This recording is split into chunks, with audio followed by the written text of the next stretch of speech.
Hello.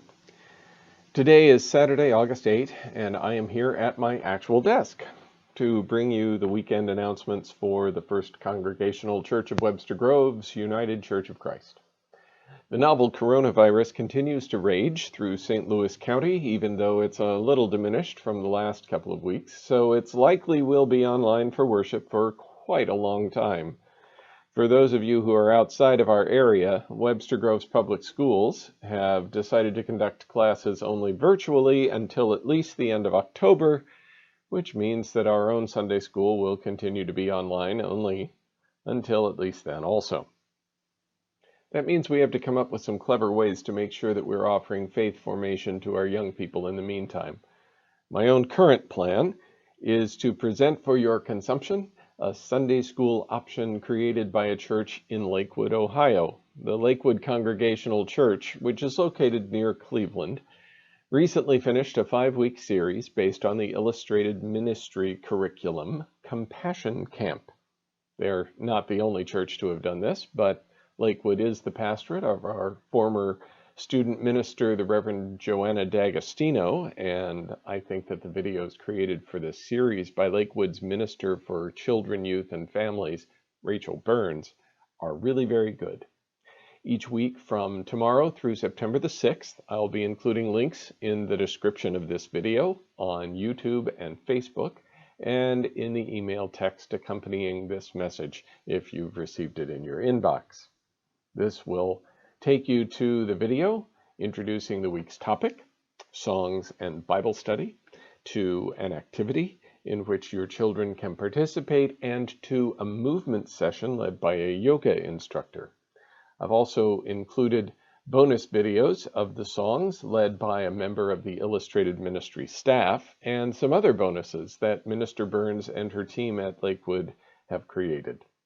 On September 13th, I would love it if the children who have participated in Compassion Camp would interact with me during the Not for Children Only time, and we'll talk about what we've learned, the stories we've heard, and anything else about compassion and faith that they would like to share. I chose Compassion Camp to accompany my sermon series from now through September the 6th. It's called Compassion and COVID, and is based on the book, let's see, I think I have the book right here. Yes, there it is. 12 Steps to a Compassionate Life by Karen Armstrong.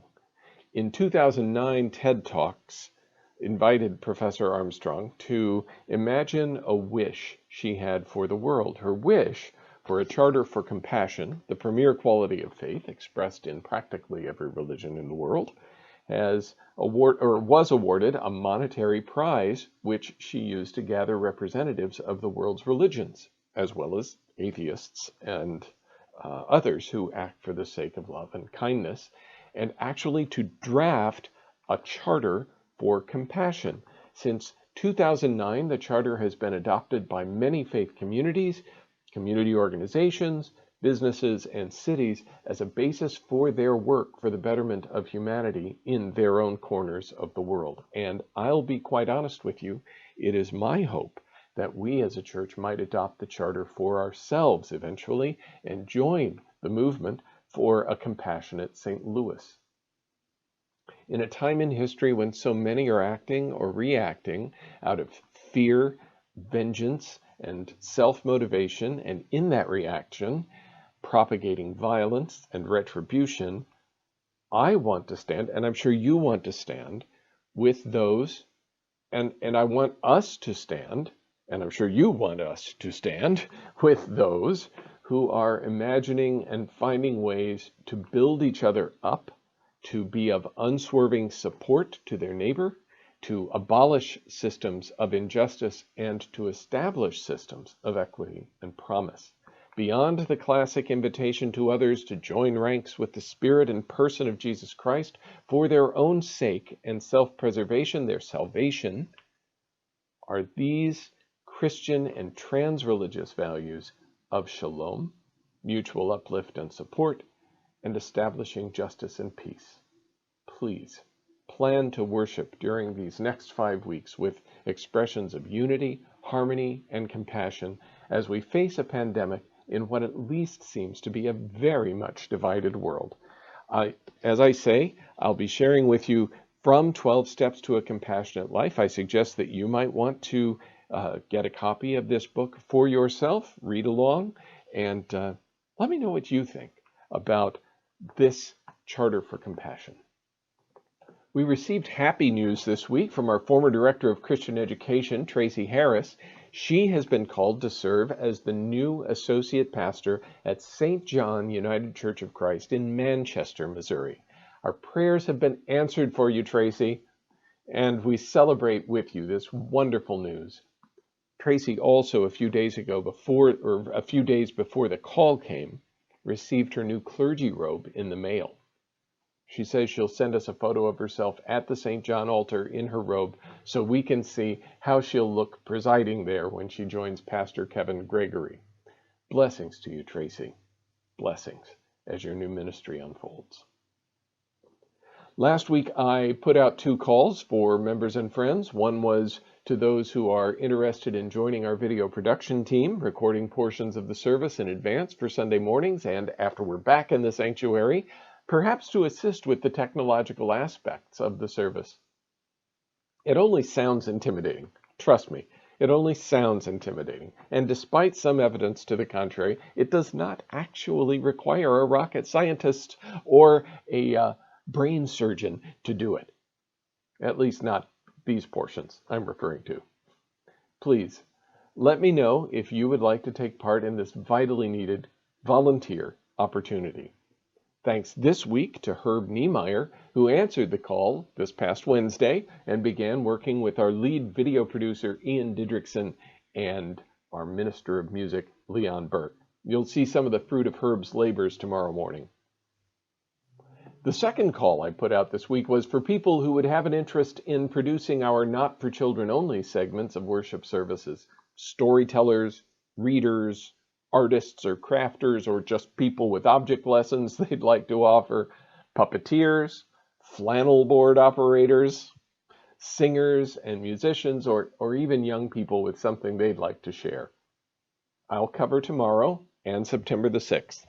You can do it in real time in our Zoom meeting, or you can pre-record. It's up to you, but I need to hear from you so we can get started. Particularly in the next few weeks, if you have some lesson about the importance of compassionate living, you'd have the chance to share about it in Not for Children Only. As usual, when I get to the end of these announcements, I tell you that I am here to remind you that even though we may be apart, the work of our united community continues with outreach to so many. Your gifts to First Church keep us going strong. If you are able, please give generously. An address is included here and below where you can direct checks. And you can also give through the Breeze app and our own church's website's donate page.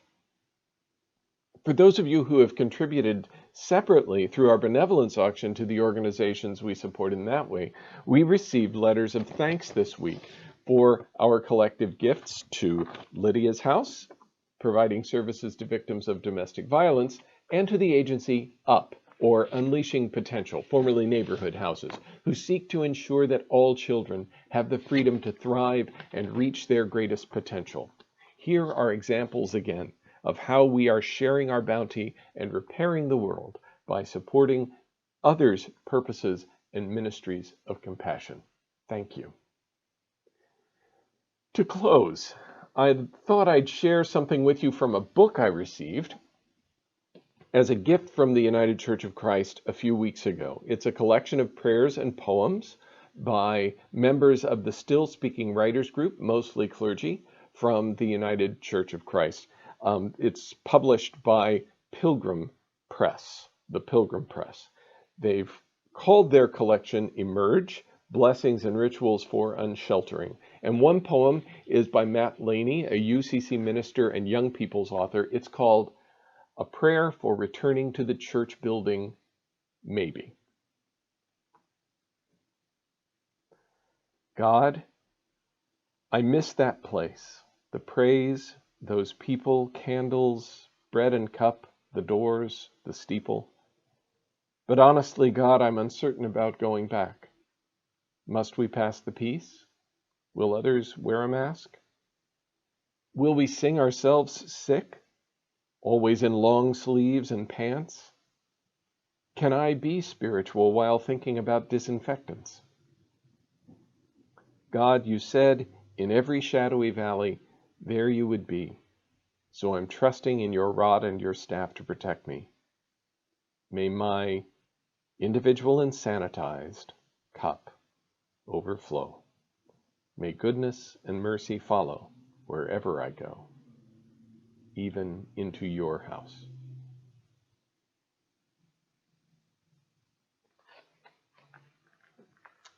Until tomorrow at 10 a.m., peace be upon you.